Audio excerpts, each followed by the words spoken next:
السلام عليكم. بسم الله الرحمن الرحيم. احنا فريق بكره احلى من جامعه قناه السويس. هدفنا ان احنا نعمل الخير ويكون لنا جزء ايجابي في المجتمع بتاعنا، واللي احنا نطبق الخير في المجتمع بفكره جديده، بافكار جديده او بنظره جديده عن المعروفين بمعظم الجمعيات التطوعيه. انا احمد عبد القدير محمد، عضو فريق فكره خير. انا بجد يعني جايب بطوله بسم الله الرحمن الرحيم، ومن يعمل مثقال ذره خيرا يرى. في حاجه كمان عجبتني جدا جدا جدا، تمام؟ احنا معظم العمل التطوعي او منظمات المجتمع المدني او الجمعيات الاهليه شغلها كله هو تنميه المجتمع. كان في يعني الفكره اللي كانت نفسي تحصل، اللي هي في الايه بتقول ايه؟ واعتصموا بحبل الله جميعا ولا تفرقوا. وده اللي احنا بنعمله، ان احنا كلنا بنعتصم مع بعض على فكره واحده، وهي فكره خير، وهي فكره تنميه المجتمع. بسم الله والصلاه والسلام على رسول الله صلى الله عليه وعلى اله وصحبه وسلم. عايز اقول في عدد كبير من طلبه الجامعه اللي موجودين في وسطنا دلوقتي، هم كانوا موجودين معانا في المنار. انا بحييهم وبشكرهم.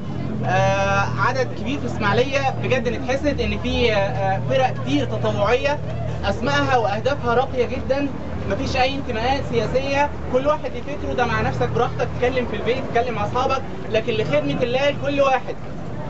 حتى لو دخل حد معانا حتى من غير المسلمين مفيش مشاكل، ملناش دعوه. احنا في حاجه واحده بس اسمها مصر، لازم تبقى من هنا، تبقى هنا، ترجع لمكانها تاني، وهي ترجع بالجيل اللي موجود دلوقتي ده، اللي واقف ببلاش، واقف لله. وهي مش ببلاش والله. انا كنت عايز اقول ان ربنا سبحانه وتعالى استكمالا لكلام محمد حسام، ان في عقود بيننا وبين ربنا في القران.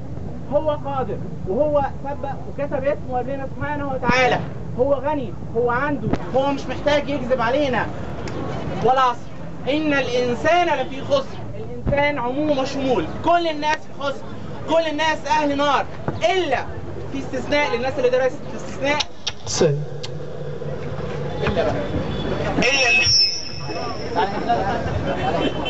إلا الذين آمنوا بس. ربنا مش طالب لا إله إلا الله محمد رسول الله لوحدها، إلا الذين آمنوا وعملوا الصالحات. في ناس آمنت بس ملهاش جنة، وفي ناس عملت صالحات بس ملهاش جنة. الرجلين الاتنين اللي هتمشيك وتدخلك على الجنة هي الذين آمنوا وعملوا الصالحات. عمل الصالحات مش مطلوب لحد ذاته لنفسه، الله مش فقير، هو ما طلبش ندي علشان هو مش عنده كفايه يدي للي ما عندوش. الله طلب ده لان ده ليه اثر نفسي في حياتنا، علينا وعلى اللي بياخد مننا او بيتقبل مننا. شباب، عايز اقول لكم بسرعه ان فريق انسان اهتم بالدرجه الاولى ان هو يضم اصغر الفئات الموجوده في المجتمع، بادئ من ابتدائي. احنا كنا عاملين مبادرات طول السنه اللي فاتت، ودي السنه الاولى لينا، بدانا من شهر 10 السنه اللي فاتت. كنا عاملين مبادرة جنيه في الأسبوع. إحنا جوزنا بنات كتير جدا وساعدنا أسر فقيرة جدا، وما كانش ده الأصل. أنا بس أذنكم بس أوضح فكرة، إن في أغلب الفرق التطوعية بتستخدم الناس الطيبة جدا لعمل الخير. إحنا عندنا في إنسان بنستخدم عمل الخير لصنع الإنسان علشان يكون له أثر فعلي في حياته. الصحابة كان رأيهم إن الإسلام جه علشان ينقل الناس مش من ضيق الدنيا لسعة الآخرة، ولكن من ضيق الدنيا لسعة الدنيا والآخرة. هو وضع البلد والسياسة والكلام ده، فجميل قوي انك انت تلاقي مجموعة من الشباب ولاد وبنات متجمعين من غير اي هدف سياسي، من غير اي هدف لصوت او لحزب او الى ما غير ذلك. فخليني اتكلم معاكم يعني رسائل او رسالة واحدة كفاية قوي، ان في آية في القرآن بتقول ان الله اشترى من المؤمنين انفسهم واموالهم بان لهم الجنة. فانا جاي بقول لك هنا ان الآية دي عبارة عن عقد في بايع وفي مشتري وفي اجر. البايع هو انت بمالك او بنفسك بمجهودك، انك تنزل وتوزع وتجتهد انك تبتسم في وجوه الاخرين. وطبعا استفيدوا من عمركم ده، اتعلموا من بعض وتعلموا من العمل التطوعي، لانه بيديكم مجموعة من الدروس صعب تلاقوها في اي حتة تانية.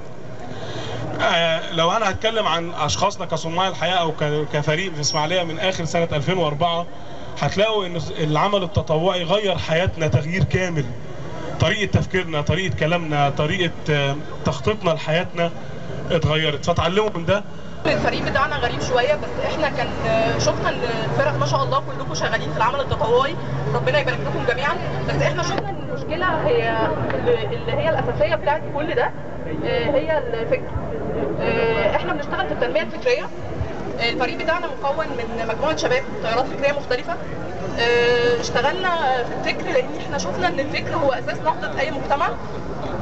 بنشتغل في ده وبدانا فيه. احنا تابعين مؤسسه نهضه للفكر الاستراتيجي.